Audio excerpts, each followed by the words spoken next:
Hello, everyone. I'm Matt Pepin. I'm the sports editor at the Boston Globe. And today we welcome you to our presentation about the upcoming Summer Olympics.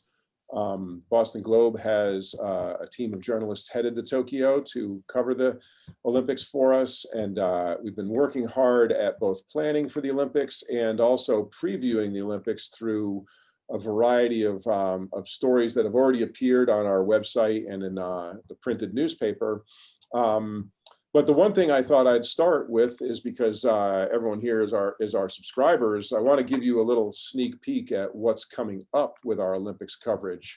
We've had some really good stories about the possibility of athlete protests at the games. We've had a lot of profiles of athletes who are headed there, especially those who are from New England, with a particular focus on Massachusetts. We've written about about Japan and the city of Tokyo hosting the games both in 1964 and now, and the changes and all the differences that have happened. But we have a few more that we're really proud of that are coming up this weekend, actually, over the course of the weekend and into early next week. The first, let's face it, the pandemic hovers over all of this. And so the COVID Games is the subject of Tara Sullivan's feature this coming Sunday. In conjunction with that is John Powers, who's also on this panel, is writing about the Russian factor in these games. While Russia is banned from these games, their influence is significant, and John will focus on everything that surrounds that storyline with the Olympics. And finally, on coming up in Monday's paper and Sunday on our website, Gary Washburn will be writing about how women are the face of Team USA. All the biggest name stars, the most recognizable athletes on the 613-member Team USA contingent are women: Simone Biles, Katie Ledecky, Anissa Lee, and many other big names from the women's basketball team, the Mewis sisters from Hanson on the women's soccer team. We think those are going to be really good stories. I'd like to start by asking each of our writers to just share just a tiny bit of insight to give you a little taste of what's coming up as part of your Globe subscription. So maybe Tara, we'll start with you. About the Sunday story, Matt, or just Yes. So it is the underlying, right? It's the reason we're here a year later. It's ongoing. The COVID Games, it stands alone as a headline that kind of says, okay, this is the COVID Games, but it also stretches through the entirety of the Olympics. We just see Bradley Beal at the moment, right, having to enter protocol, and who knows if he can join the US men's team. And we know Japan is in a state of emergency and, had to remove even local fans from attending events. So for me, in reporting out the story, it was talking to some of our local athletes, as well as obviously catching up with all the rules and protocols from a USOC and IOC standpoint, but a little bit of the emotional component, what it's like to kind of still be an Olympian in a COVID Games, how much it means to people and what their fears and concerns are, and just that it will always be remembered as the COVID Games. Right. Gary, how about you? You've done some reporting on women being the face of Team USA. That included a trip to Hartford to watch the U.S. women's soccer team. Give us a little sneak preview of your upcoming story. Well, it's interesting. Women's athletes are sort of like no duh when it comes to the fact that they're the most dominant athletes, the most exceptional athletes. They're not. The story is kind of taking an interesting turn because a lot of the female athletes, when you ask them about most of the dominant athletes in the United States being women, are like, yeah, this has been like this for 10 to 15 years now. Like, you're just giving us our respect. So I also think that's an interesting element that I didn't really think about much. I know that women's athletics and women's sports are growing exponentially. They're being covered more, et cetera. But when you have the women's basketball team as favorites, the women's soccer team as favorites, and obviously most of your premier athletes going to Tokyo are women, that's an interesting story. And we're not even talking about Sha'Carri Richardson, who was left off the team, obviously, for her marijuana use, and she would add to that. So I guess the reaction of the female athletes is like, this is nothing new. We've been dominating. And so I think it'll be an interesting story of kind of like, you guys are just now discovering us and how good we are. It's about time. Great, thank you. And John, you're writing about the Russian influence on these games, even without an official Russian delegation. Give us a little insight, please. Yeah, basically because of their widespread and brazen doping, especially the doping manipulation to try to get rid of the positive results, Russia has essentially been symbolically banned. You can't use the word Russia. They can't use their flag. They can't use their anthem. This is basically, it's kind of a wrist slap in a way. They're still going to wear red, white, and blue. You are going to know that it's the Russians. And they're going to have a huge group, actually more than they had in Rio. They're going to have about 335 athletes from about 30 sports, and you will see them on the podium. They still have the world's best gymnasts. The world's best male gymnasts, and the women are number 2 to the U.S.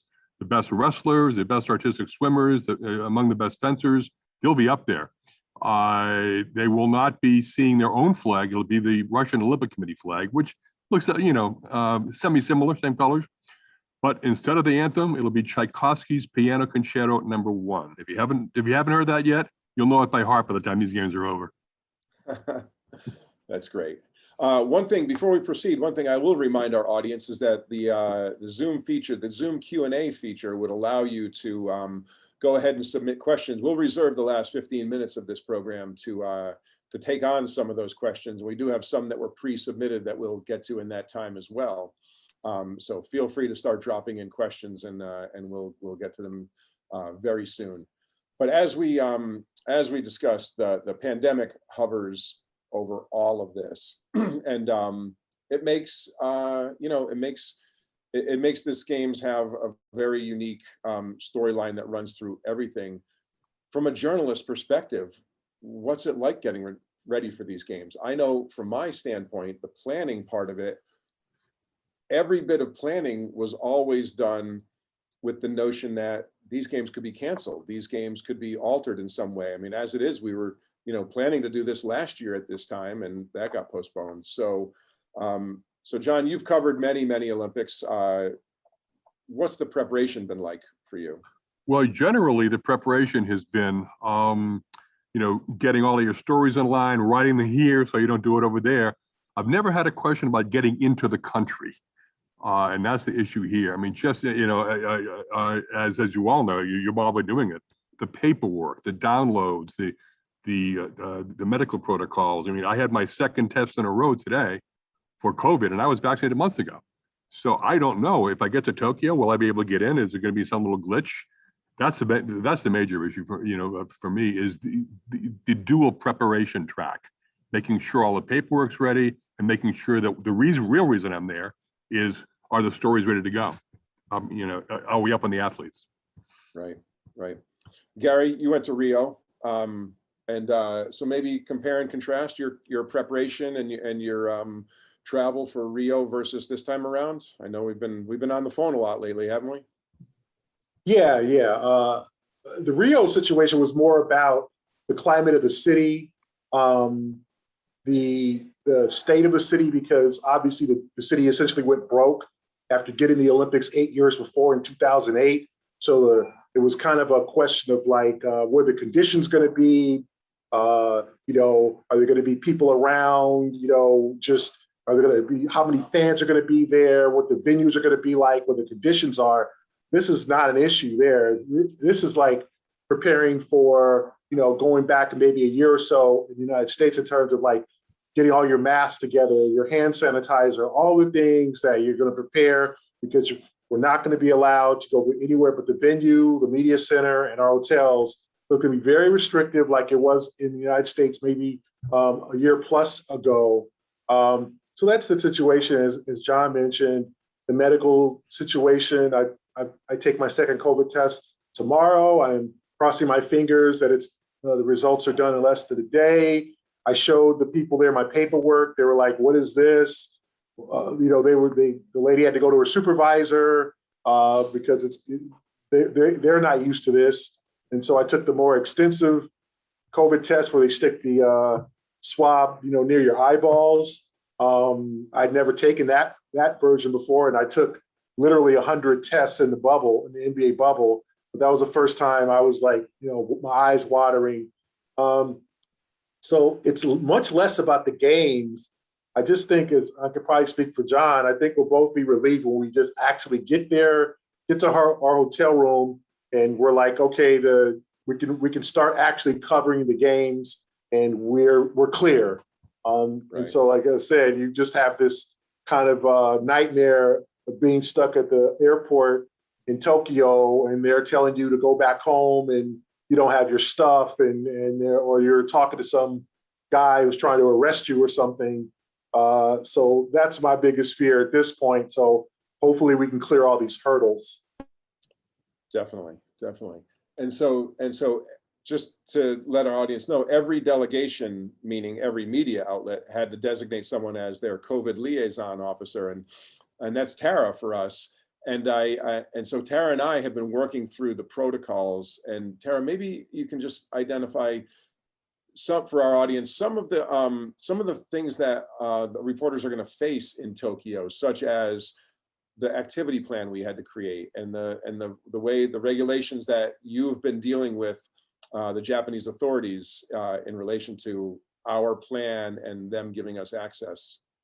Well, I think that, like you mentioned, an activity plan, which submitting a full roster of all the potential locations that you want to go to, because I think what makes the biggest difference, and John knows this better than anybody, having been to so many Olympics, I having covered one before, you like to rely on some freedom of movement because you don't know who's going to advance to a gold medal game, or who's going to maybe be available via training one day, and what story might pop up as, oh, this was an unexpected great story, somebody overcame an injury, I'm going to go see that person now. And that freedom of movement this time is just entirely different. It's just not there as it has been in the past. And I think I understand why. I just think it changes the entire tableau, and it changes the entire way that you can, as John said, the two separate dual paths of preparation. Once you're done with the protocol part, when it comes to the covering the athletes part, even that is wildly affected and changed. And so much so, that it's going to be hard to just read and react in a way that, at least particularly for me, a general columnist has always done in the past, because you want to sort of hop on board with the stories that are hot at the moment. And I think that's going to be very hard for media members to do this time. Right. We had to submit an activity plan that lists all the potential destinations that our reporters might go in the first 14 days they're in Japan. They're going to be tested, I think, each of the first 3 days, and then frequently throughout. And they're really being asked to restrict their movement and limit it. Not use public transportation, only use games designated buses, games designated taxis, and things like that. And even going out to eat is going to be a challenge. They're basically saying eat in the media center or at your hotel, and it's not really. And even limiting media seats at events, right, John? Because I know you've been, how many actual media members can be in person at the gymnastic final. Like, many people are going to go to the main press center, watch it on TV, and wait for interview opportunities from there or on video. Because even they have to just limit, I guess, in-person contact overall. Right, and I think one thing that we're always used to, after each event's over, there is a mixed zone that you go down to and literally talk to the athletes right after they're finished. Also, they will have a press conference a little bit after that.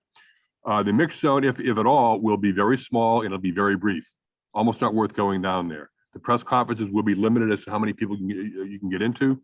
So I think that you'll see more people working out of the main press center, because the benefit of being in the arena may not be what it was. Right.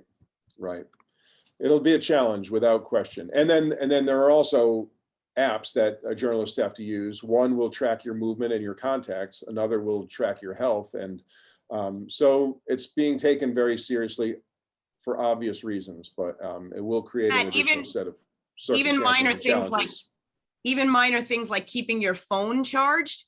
Yep.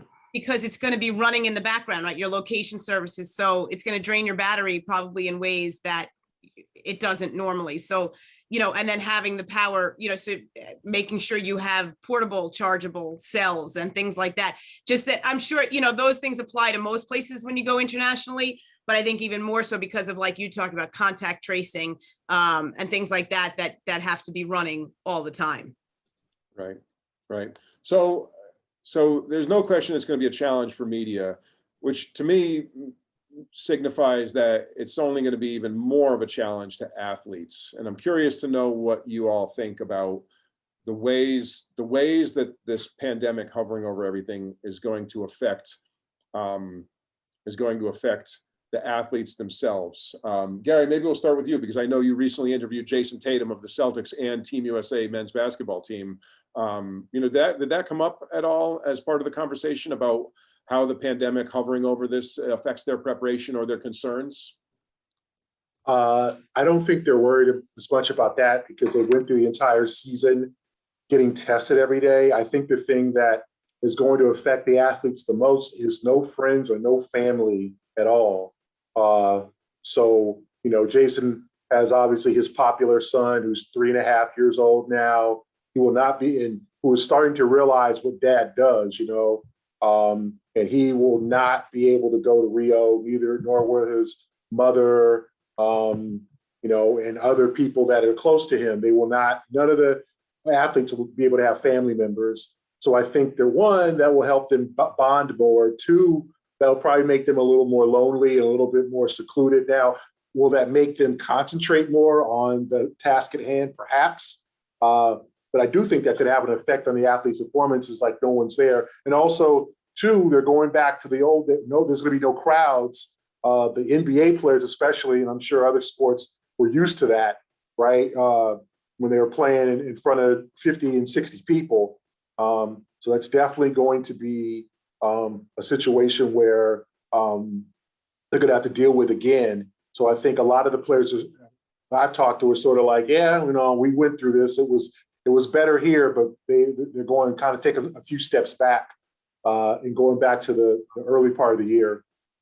Yeah, and that was a factor in the NBA bubble, which for those who don't know, Gary spent the entire summer in the NBA bubble, 3 months in Orlando.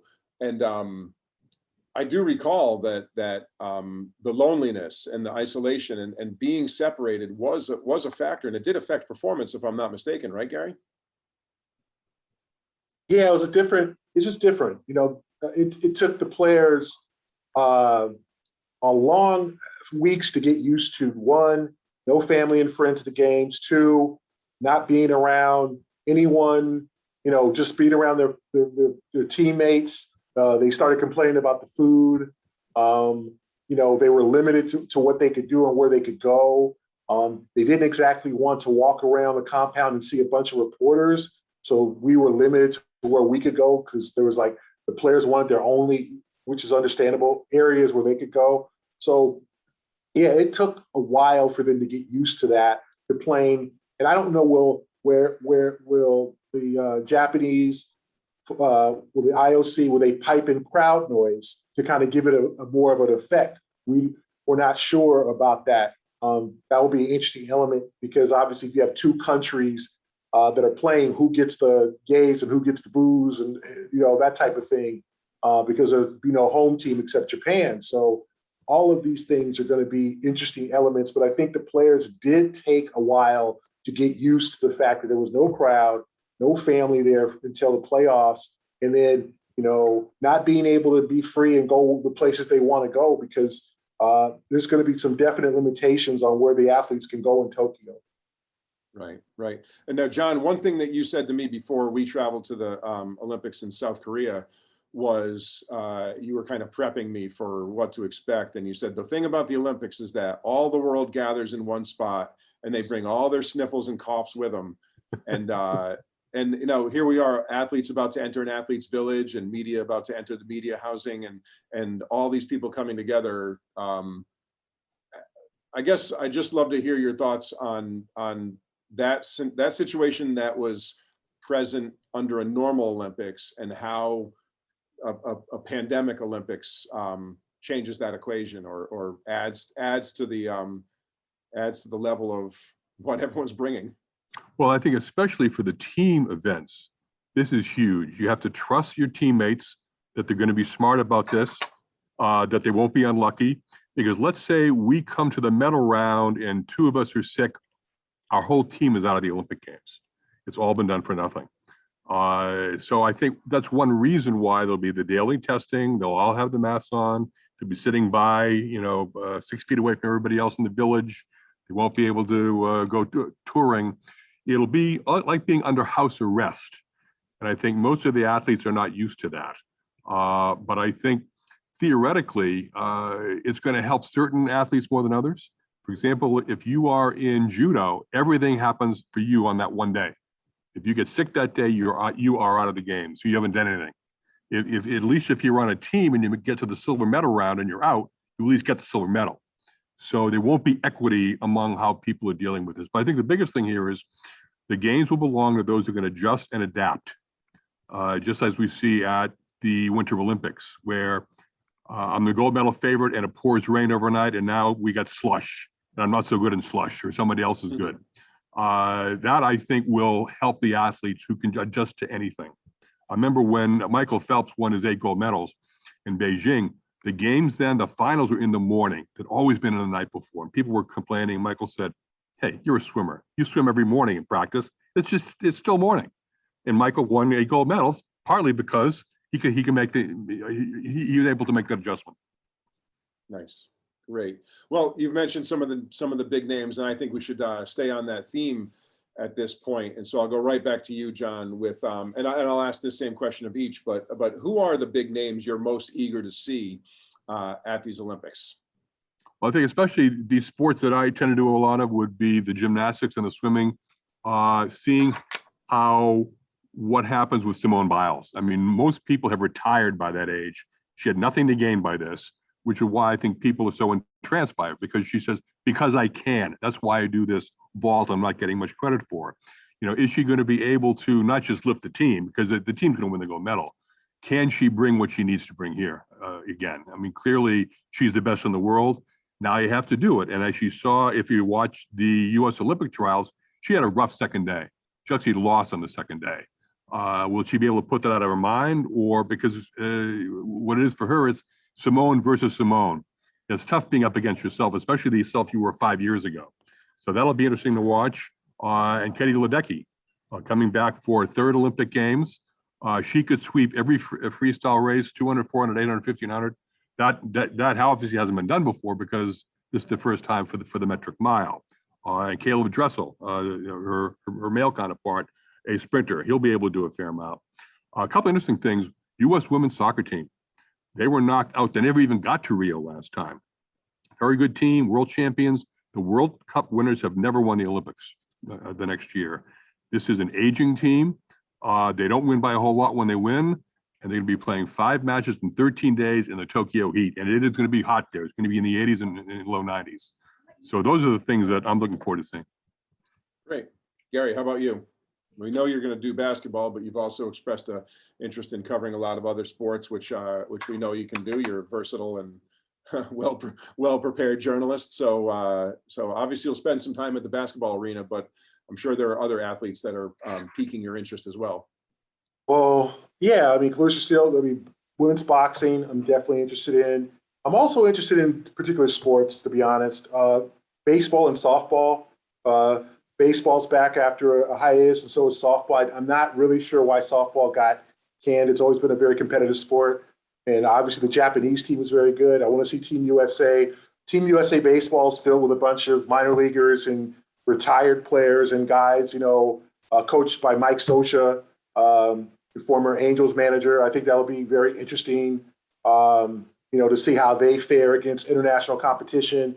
What kind of, during your baseball season, what kind of players from every country are going to go. So, I think that's going to be fascinating. And, Matt, I'm always a guy who's wants to go try out and see what's up with equestrian or some of the synchronized swimming maybe, or I'm a big handball guy, even though the U.S. is terrible at that sport. I want to see some of the other athletes. I want to see track and field, definitely with no Usain Bolt this year. Who becomes the darling? It could have been Tommy Shakari Richardson, as I mentioned, but who becomes kind of that darling of the world?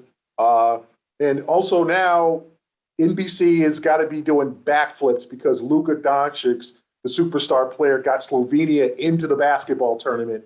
So I'm sure they were doing literally cartwheels at the NBC studios because Luka is now part of the Olympics because Slovenia was not a favorite. Canada was a favorite to get one of those final spots. It was Slovenia. So now we're going to get Luka time in Tokyo.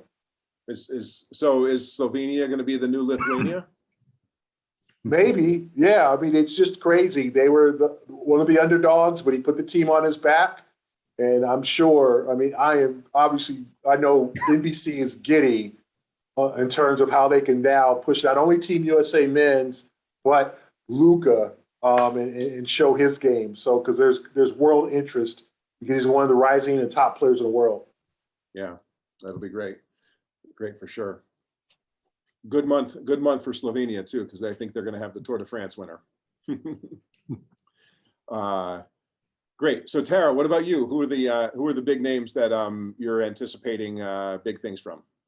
Well, I mean, I would hop on John's bandwagon because I think for me, there's almost a Simone Biles Olympics, and not just because of what she individually does or might do, but we even saw today the report that the FBI mishandled so egregiously the reports of the Larry Nassar scandal as it related to the gymnast being abused. And it's just a reminder of how much these women, the whole team and Biles, and just how much they've endured and how much they continue to rise above, and her impact on the rest of that team and her leadership. So for me, the Biles part is just so captivating. And I just can't wait to see how she does. I think she's the number one storyline from my perspective. Women's soccer, I'm rooting for, a Mewis to Mewis goal. I think the Mewis sisters and what they have done, sticking with their road through injury, through, a talent pool that is so deep in women's soccer. As we've talked about before, the US, it may struggle to win gold, as John correctly pointed out, but it also could probably field two teams that could vie for gold and silver just with the depth of talent. And so for the Mewis sisters to be there, be local, to carry their Massachusetts roots, I think is a great story. And for me, I would also bring up a non-American. I think Naomi Osaka, after what has happened with her public admission of mental health challenges and returning at the Olympics and it being in Japan, I think I'll be very interested to see how she does and what she can accomplish over there. So not any far-fetched crazy subject. Some of the just some of the stalwarts I think I'll definitely be watching. Great. There's also a significant contingent of New England athletes, and I know some of our user questions related to athletes from Boston in particular, and so I thought I would actually run down some of them because we're actually in the process of compiling a guide to the New England Olympians who are on Team USA. At least we know that there are some others who have New England connections and will be competing for other teams, Cape Verde, Jamaica, other Canada, nations nations all over, because of their ancestry and family heritage, makes them eligible to compete for those countries. But as far as the ones who are on Team USA, there are some that really do stand a very good chance of medaling. Elle Purrier St. Pierre is from Vermont and lives in Boston and works with the New Balance Boston track team. She won the 1500 meters in the track trials, in the US track trials, and is, I believe, has the fastest time in the world this year in that event. Gabby Thomas, who is a Harvard grad and from Florence, Massachusetts, won the 200 meters at the Olympic trials with the second fastest time ever run in that event, second only to Florence Griffith Joyner. So she clearly has established herself as someone to watch. Obviously, Jason Tatum's on the Celtics and is part of Team USA men's basketball. So a strong connection there. There are a slew of rowers headlined by Jevy Stone and Christina Wagner, who have teamed up. They're from Newton and Weston, Mass, and will compete in women's doubles crew. Rashida Ellis from Lynn is in lightweight boxing, one of a select number of US boxers who are going to be in this Olympics. Really, I think that one comes down to a two. She has one chief rival in her division. I really think it might come down to just the two of them.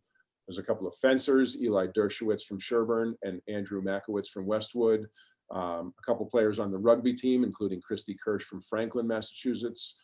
A couple of Red Sox prospects on the baseball team, Tristan Cassis and Jack Lopez. And there's a woman from Andover who is in the swimming and diving competition in artistic swimming, Lindy Schroeder. So a really strong contingent of New England athletes. John, is there anyone else I should highlight in that? You pretty much covered it. And again, what is interesting is the breadth of sports that we have here. I mean, it's been a long time since there's been anyone in artistic swimming, used to be known as synchronized swimming. But, rugby, rowing, fencing. Yeah, did we mention Christy Kershey on the rugby team? Yeah, I think you did. On Yeah, the rugby, sorry. yeah. And I also neglected Molly Seidel, who is a Boston Right. resident most of the Marathon. time. She qualified second in the marathon trials, which were held in February of 2020 prior to the postponement of these games. So a lot of good rooting interests. And like I mentioned, we are going to have a pretty good piece in the early part of next week that covers all of them. I know that Massachusetts has the most players on Team USA who list their hometown in New England, but there's also 5 from Connecticut, 1 from Maine, 1 from New Hampshire, and 3 from Rhode Island, and a couple from Vermont as well. So really good New England representation as well. Matt, So- on our previous question about storylines or athletes we're watching, I probably should have done my New Jersey roots proud, right? And mentioned Bruce Springsteen's daughter Jessica making the equestrian team. So Yeah, we'll see yeah, how that she might, wants to ride. yeah, that might get covered a little bit, right? You think? One more about the games themselves, the venues themselves. John, I know you've probably done the most research. Anything interesting about the venues? Obviously, there's some new sports being added that have to be accounted for, like surfing and skateboarding and climbing. But what do you know about the venues that are going to come to our TVs starting next Friday? Well, they did use a lot of, not a lot, but a fair number of what they had in 1964, kind of as a legacy thing. But these are going to be much more spread out. For example, the basketball is not going to be in Tokyo. It'll be outside the city. The marathon is going to be up in Sapporo. The soccer is going to be scattered all over in Yokohama. So it'll be interesting in terms of getting from one to another. But they spent, if the estimate is correct, $25 billion getting ready for these things. Adding sports has been interesting. It's funny, if you look at surfing, there are several days built in case the surf isn't up. So they can't really tell you when the medals are going to be, Right. Interesting. Great. Yeah, Gary's in for a lot of bus rides, I think, because he's based in Tokyo, but the basketball arena is a little bit of ways away. Yeah. So great. But we did touch on the new sports, surfing being one of them. What impact do you think they will have? I know that at the last Winter Olympics was when it really felt like some of the newer, more modern, popular sports, especially snowboarding at the Winter Olympics, really kind of started to surge to the front. Are we going to see something like that with skateboarding and surfing and climbing? Seems particularly fascinating. You asking me or Gary? Yeah, sure. Yeah, I think John, Tara, Gary. what's interesting, if you can look at the way that the trend has been, they want to have young people not just being in the games, because it used to be at the end of each games they invited the youth of the world to come for the next time. So clearly they want sports that young people want to watch, and even more so that televise well. So a sport like karate, sport climbing, skateboarding, all of those, NBC loves them, and what they're hoping is that the under 30 crowd likes them too. In many cases, these tend to help the Americans. U.S. generally has pretty good, less so this time with this group. They do have a couple of surfers, I think, that may do it. So far, not up near the top in karate, sport climbing. So it'll be interesting to see what the ratings are for those particular sports, because clearly they are the kinds of things that the IOC, which is not known to be a hip group of people, They think that this will show them to be at least, reasonable 21st century. Matt, I think a lot of your questions come together and they're so like, it's a good point to sort of, this being sort of essentially a TV games, right? Because you were talking earlier, asking about the absence of fans. And like, when I think to Pyeongchang and how big the snowboarding was, part of that was how popular it was with the fans and the half pipes, being crowded and the energy that was created because of that. So it'll be, what can NBC do to show, to see how the games look on TV without them, how do athletes perform without that? I think so many of these, it all comes back to these COVID games too, that so many of those storylines are sort of intertwined to see what might percolate, up to the top and maybe gain some traction as a new and popular Olympic sport. Yeah, definitely. The lack of fans seems to be a pretty popular topic among the people asking questions. And one I hadn't considered is a good one. Are there sports that are more affected than others by the lack of fans? So maybe I'll turn to you, Gary. I know you touched on it a little bit and certainly have the experience of what the NBA was like without fans. But I'm wondering your perspective on the lack of fans when it comes to other sports. I got to think that a lot of these sports, some of these athletes are pretty used to competing without fans. Yeah, I think the sports and the athletes that are used to playing in bigger crowds, thousands of people there, will definitely be most affected by the lack of fans. But I can't, I'm sure there's been many track athletes and some of these smaller sports too that have competed, where there's 300, 400, 500 people in the stands in some of these like smaller meets or, preliminary meets, et cetera. So I think even though the track stadium would be filled in any other Olympics, I think some of the track athletes will probably adapt a little bit better because they'll bring back kind of, when they were, some of the earlier meets of their lives. But I think like both basketball teams, soccer, they're going to have to get used to just looking around and seeing maybe, tarp over the seats or advertising, or literally 300 to 400 people, Olympic officials and whatever in the crowd, and that's it. And no fan noise, as I said before. I'm not sure if they're going to pipe this in. That's what the NBA did in other sports because it just got to the point of like it's bad for, like John touched on, it's bad for TV to just have silence, to hear, if you're watching basketball, hear shoes squeaking and hear guys yell curse words at each other. That's real reality TV, but I don't know if NBC will want that. So there might be some convincing, hey, we've got to pipe in some noise here to have some type of effect. Like as John said, the most important thing is the optics of it and how it translates on television. But it's going to be surreal to see some of these sports with just no one there. And you can hear the echoes and things like that. I'm fascinated to see that. Great. Well, I'll do one more question for our panelists, and then we're going to go full on into the audience questions for sure. And John, this one may be best for you, but I know 1 week from tomorrow is the opening ceremonies, which always kicks it off. Although there are a few competitions held ahead of the opening ceremonies. I know the women's soccer team, because of the nature of that competition, has to begin early. It always happens. But thinking about the schedule of the Olympics, and this being summer, people are doing things. And so when do we want to tune in to not miss the big events? Like, can you run down sort of the 17-day time period in terms of like when things fall in the Olympic program and what are going to be the big highlight moments and when do they fall in the program? I mean, normally swimming is first week, track and field is second week. So if you like those two, gymnastics used to be much more tight, but they became so popular, it's now much more spread out. But weekends is always when NBC wants to stack the stuff. And anyone that doesn't think that the NBC doesn't sit down with the organizers to write the schedule is crazy. So certainly Saturday, Sunday, the first week, Saturday, Sunday, the second week is when they will have most of the premier stuff. If you look at track and field, what they did with the US trials, the hundreds are on the weekends. And it'll be backloaded in track and field. The final couple days, the 1500, the relays. Those things happen late. So I would say middle and late. But if you like those sports, swimming is always first week, track's always second week. I'm gonna go right back to you for Suzanne's question. She wants to know about diving. What do you think? Can you give us some outlook on the diving competition? Yeah, what is interesting is that was or has been a Chinese event for a long time.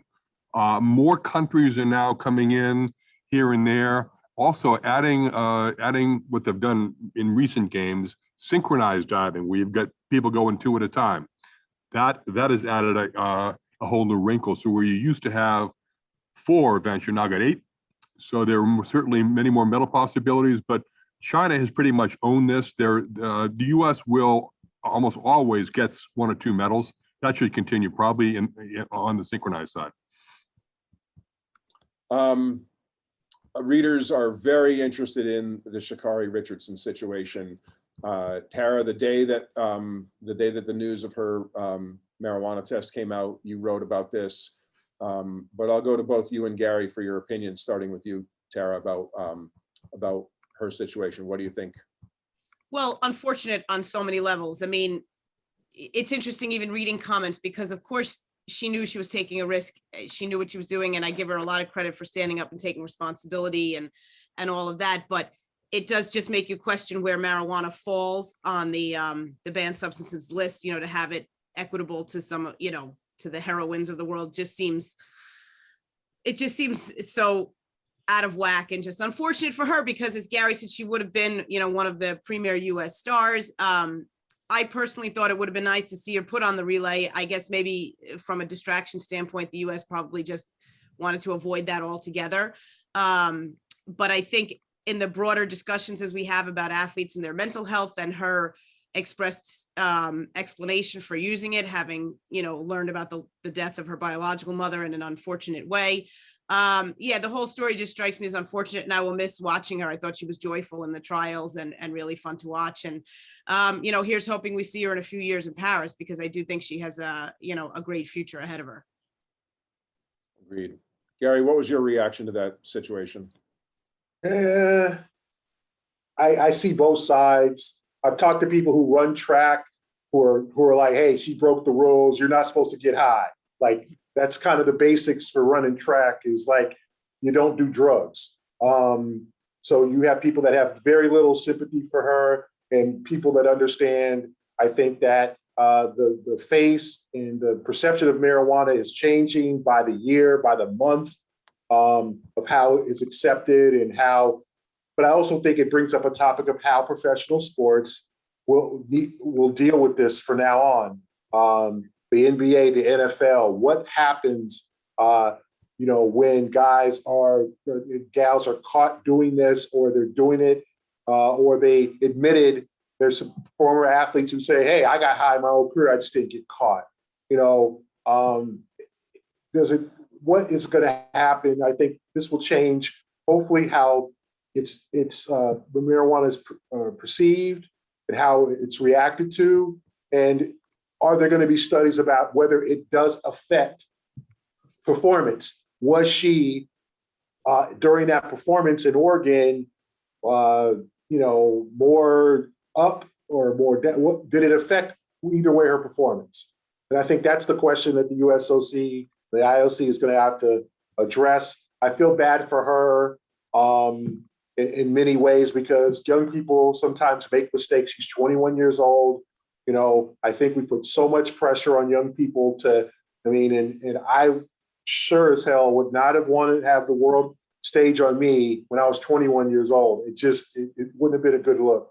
So I think that hopefully she'll learn from this, and hopefully the IOC and the USOC and all the track federations will learn from this and have a standard rule. And if it's staying the way it is, hopefully athletes will learn from this and go, listen, as much as I want to do it, this is my philosophy on marijuana, and I think it's totally cool to do, I can't do it. Sometimes we can't do everything we want to do, even though we think it might not be harmful. Yeah, Matt, well, one thing that's interesting about this, marijuana was not always banned. As a matter of fact, this is fairly recent. It was not considered performance enhancing. Caffeine was banned. Now it isn't. So I think this thing kind of evolves.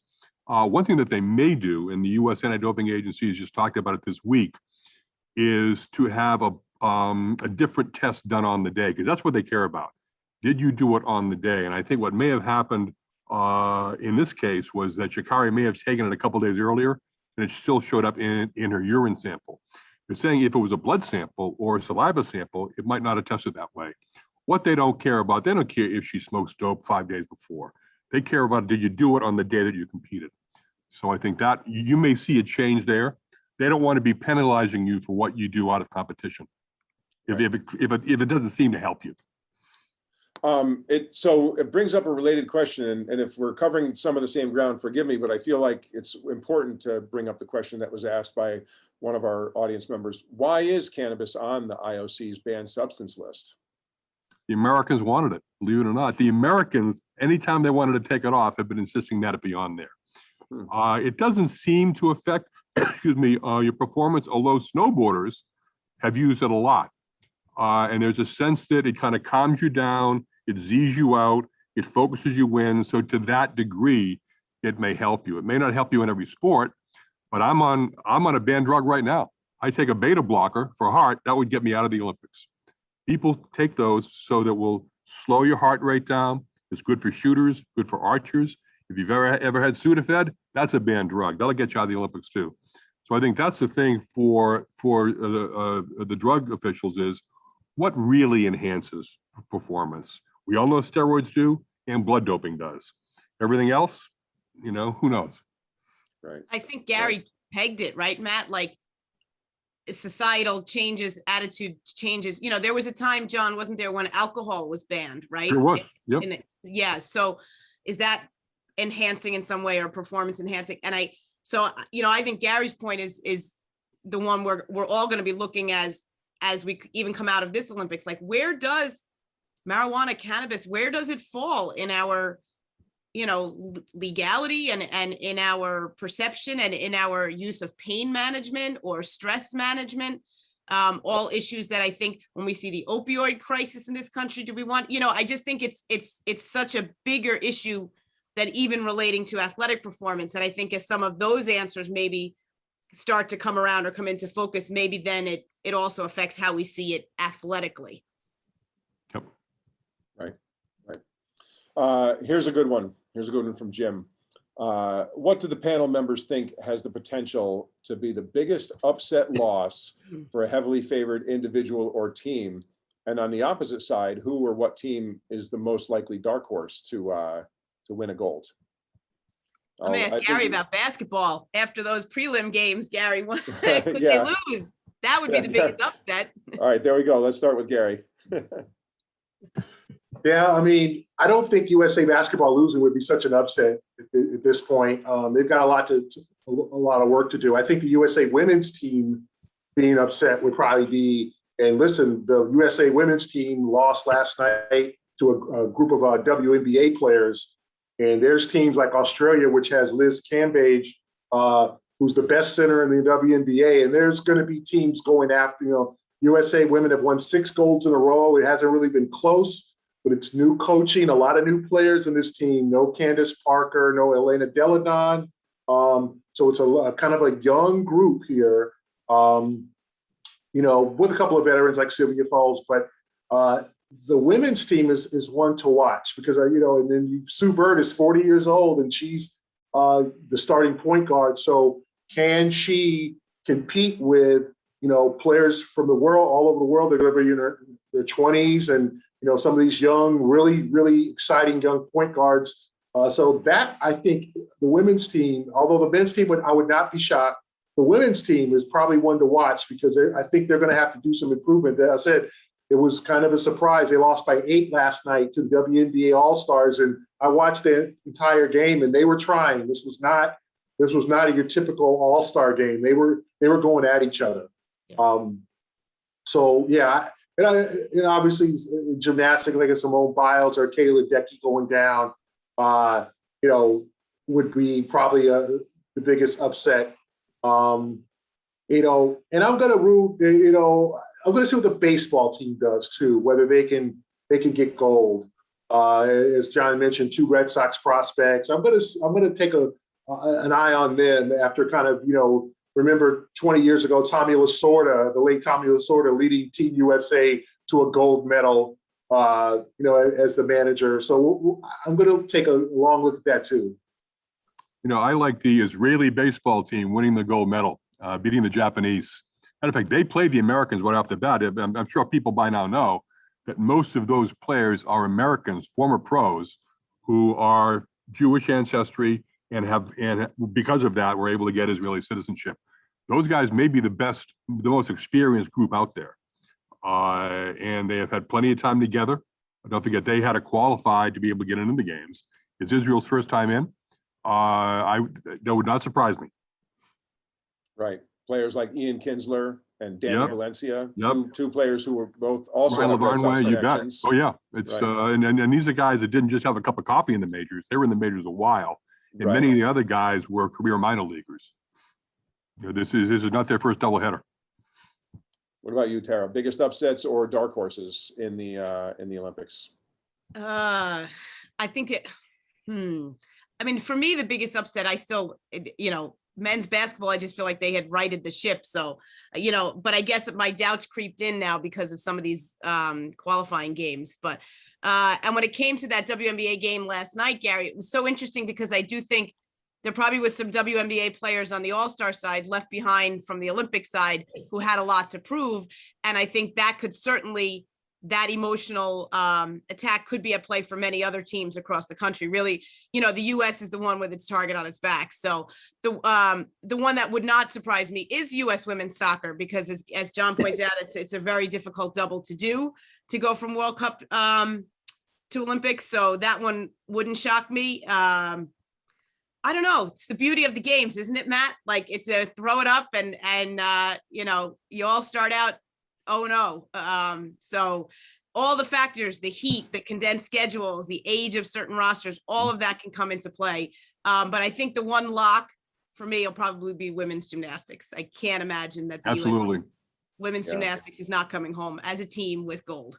No, I think they'll win by 5 or 6 points. Yeah.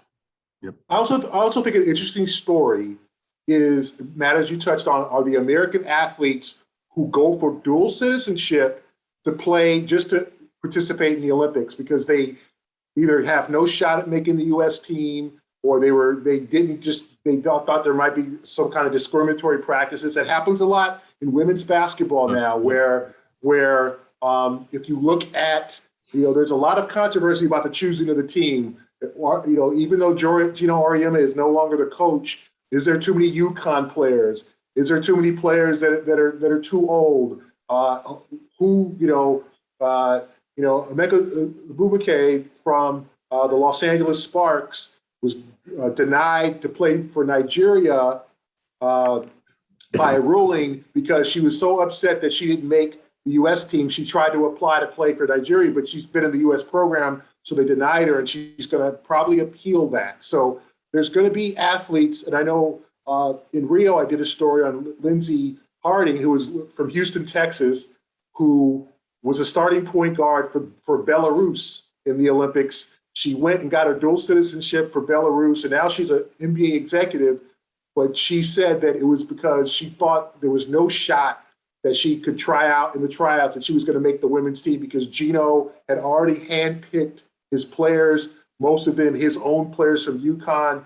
So there's kind of a little controversy there with the women's basketball side. And as Tara mentioned, there's going to be players of other countries with axes to grind against Team USA because they missed out, or they didn't get a chance to make the team, or just like the WNBA players, there was a lot of WNBA players who were looking and said, I should be on Team USA. So look out for that. And it'll be interesting to see the American athletes who were born and raised here, who applied for dual citizenship to be able to play, just to play in the Olympics, because they knew they couldn't make Team USA. I love the impact, though, Matt. Like, you go back to the original Dream Team, and it's like, this is the argument Dan Shaughnessy and I have in print over the impact of the U.S. women's soccer team. Like, it does inspire, I think, the rest of the world to start getting better. Like John has often pointed out, women's sports, if you play it in college in the US, granted, chances are we're going to have good Olympians because of that sort of natural feeder system. And I think when the US women start dominating in basketball the way they have for all these years, other countries want that, and it's made the rest of the world better, and that makes the tournament better. It makes it not as easy for the US. There's good players everywhere, and when this all kind of first started, there weren't good players everywhere. They were concentrated here. So I love that notion of that rising tide lifting all the ships around the world, and it injecting some drama into the results when you get to Olympic time. Great. Great. All right, we only have a couple more minutes, so I'll do an easy one that will go around the horn to each of you with a question from Stephen. What's the most memorable Olympic moment that you personally witnessed? Each of you has been to an Olympics. John has been to a lot of Olympics. So pick just one that you witnessed firsthand and tell us briefly. I would say the Miracle on Ice, 1980 Lake Placid. And again, not to be local about it, but almost all the heroes other than Mark Johnson were Boston guys, right? Ruzioni, Craig, the ultimate photo of Jacko Callahan with a stick up. So that was also the most pressure I've ever felt at a game, was to get it exactly right, because everybody in America was going to be reading about that the next day. But I think in terms of underdog happening when it did, the guy next door, kids nobody really knew much about, that was it for me. How about you, Gary?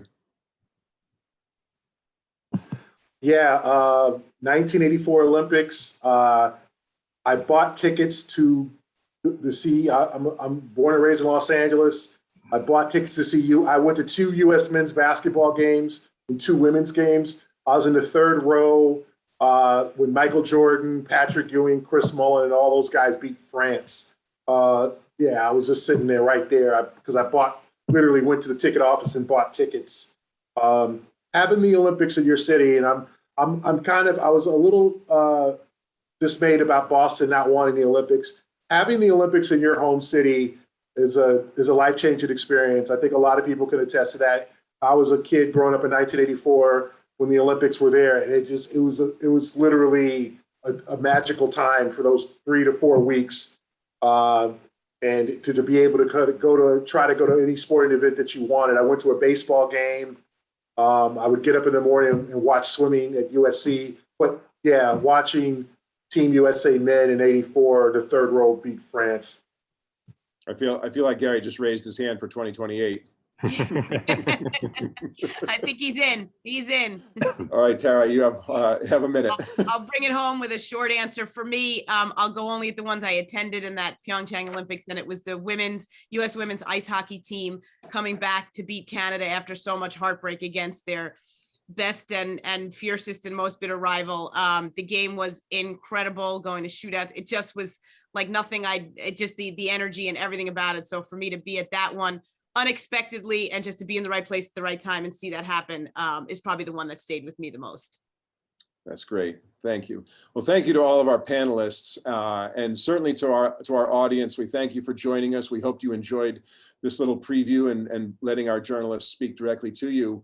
That will continue in the coming days. We have a newsletter that's going to go out every day, so you can sign up on globe.com to receive a daily newsletter that'll feature postcards from our Olympics writers from Tokyo. It'll feature all kinds of links to our coverage and obviously tons of stories coming up in the Globe. So again, thank you for subscribing. Thank you for joining us. And we hope you're looking forward to the Olympics as much as we are. We're eager to bring you some really great coverage. Take care, everybody.